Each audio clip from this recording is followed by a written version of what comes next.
जय मसीह दोस्तों, daily Bible ज्ञान में आपका एक बार फिर से स्वागत है। आशा करता हूँ आप लोग अच्छे और स्वस्थ होंगे। द बाइबल फॉर बिगिनर्स के दूसरे एपिसोड में मैं आपको स्वागत करता हूँ। दूसरे एपिसोड में हम लोग सीखेंगे पवित्र बाइबल को समझने का सही तरीका क्या है। अक्सर हमारे मन में ये सवाल आता है कि मैं कैसे बाइबल को पढूं, कहाँ से शुरू करूं। हम इन बातों में कंफ्यूज हो जाते हैं। आज हम लोग बाइबल फॉर बिगिनर के दूसरे एपिसोड में जानेंगे कि बाइबल को कैसे पढ़ना है। आज मैं आपको आसान तरीका बताऊंगा जिससे आप आसानी से पवित्र शास्त्र बाइबल को समझ सकेंगे और दूसरों को समझाने वाले बन सकोगे। आइए हम आगे वीडियो में सीखते हैं।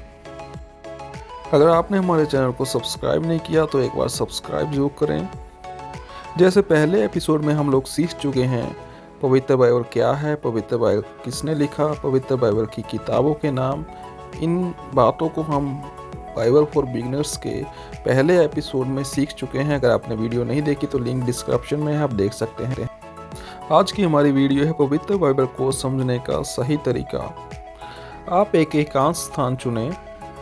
सबसे पहले प्रार्थना करें। प्रार्थना करने के बाद पवित्र शास्त्र बाइबल को पढ़ना शुरू करें। प्रार्थना करें कि परमेश्वर मुझे समझ दे कि मैं तेरे वचन को अच्छी रीति से समझने पाऊँ, सीखने पाऊँ। जब हम शुरुआती रूप से बाइबल को पढ़ना शुरू करते हैं तो हमारे मन में ये सवाल आता है कि मैं पवित्र शास्त्र को कहाँ से पढ़ना शुरू करूँ, पुराने नियम से या नए नियम से।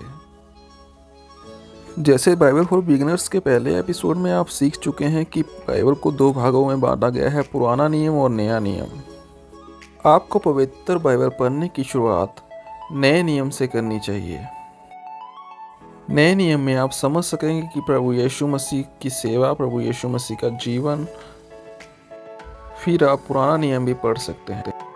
नया नियम में पहले 4 सुसमाचारों में से आप कहीं से भी शुरू कर सकते हैं, परंतु मैं आपको सजेस्ट करूंगा कि आप लोग यूहन्ना रचित सुसमाचार से पढ़ना शुरू करें, क्योंकि ये छोटा और आसान है और आपको समझने में आसानी होगी। प्रार्थना के साथ सुसमाचारों को पढ़ना शुरू करें। जैसे कि आज हम लोग बात कर रहे हैं पवित्र बाइबल को पढ़ने का सही तरीका क्या है, तो चलिए दोस्तों सीखते हैं। पवित्र बाइबल को पढ़ते समय इन 5 W और 1 H को जरूर ध्यान में रखें। आप अपने हाथ की 5 उंगलियों पर इसको काउंट कर सकते हैं।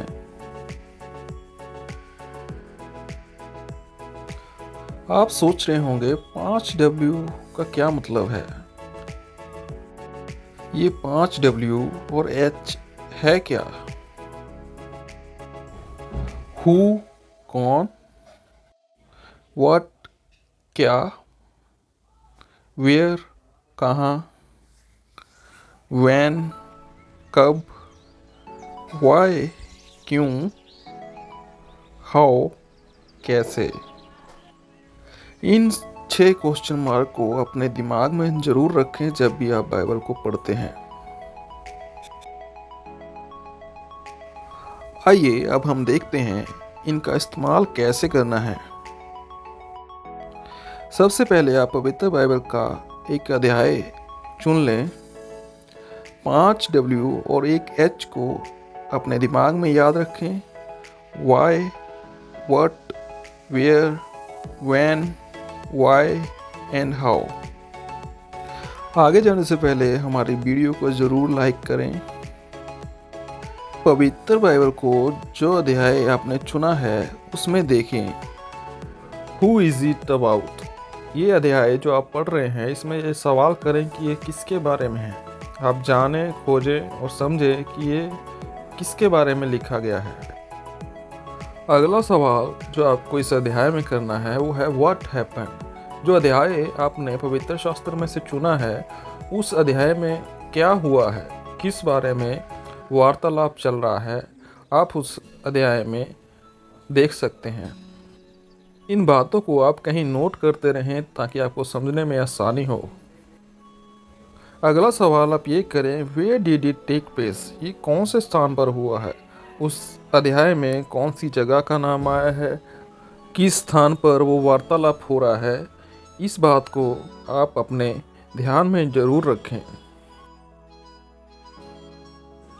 और अगला जो सवाल है वो है when did it take place, ये कब हुआ, ये कौन से समय में हुआ, किस समय ये बातें चल रही हैं। आप उस अध्याय में खोजने की कोशिश करें, देखें कि ये कौन से समय, कौन से पहर की बातें हो रही हैं, और इन बातों को आप कहीं नोट करते रहें ताकि आपको समझने में आसानी हो।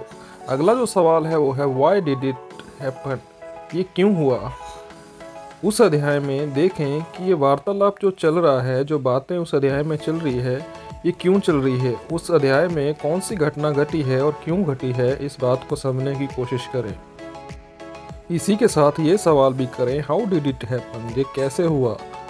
उस अध्याय के अंदर जो बाइबल में से आपने चुना है, समझने की कोशिश करें कि ये कैसे हुआ। उस घटना में जो बातें चल रही है, जो वार्तालाप उस अध्याय में हो रहा है, वो कैसे हुआ है, उसको समझने की कोशिश करें।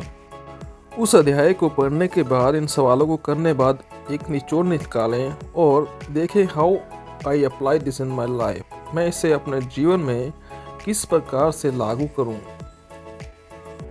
या ये मेरे जीवन के लिए किस प्रकार सिद्ध बैठता है, इस बात को जानने की कोशिश करें।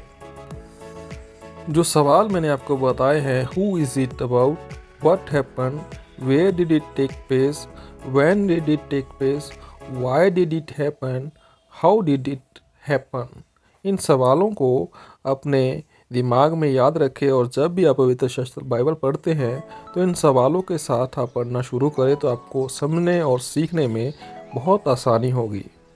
और इन बातों को कहीं नोट करते रहें। तो आशा करते हैं आपको ये जानकारी बहुत ही पसंद आई होगी। आपको ये जानकारी कैसे लगी, कमेंट सेक्शन में अपने विचारों को ज़रूर शेयर करें। बाइबल फॉर बिगिनर्स के पहले एपिसोड को अगर आपने नहीं देखा तो डिस्क्रिप्शन में लिंक है, आप ज़रूर देखें और इस वीडियो को दूसरों के साथ ज़रूर शेयर करें। बाय बाय दोस्तों, मिलते हैं अगली वीडियो में। डेली बाइबल ज्ञान को अगर आपने सब्सक्राइब नहीं किया तो सब्सक्राइब जरूर करें और बेल आइकॉन को दबाएं।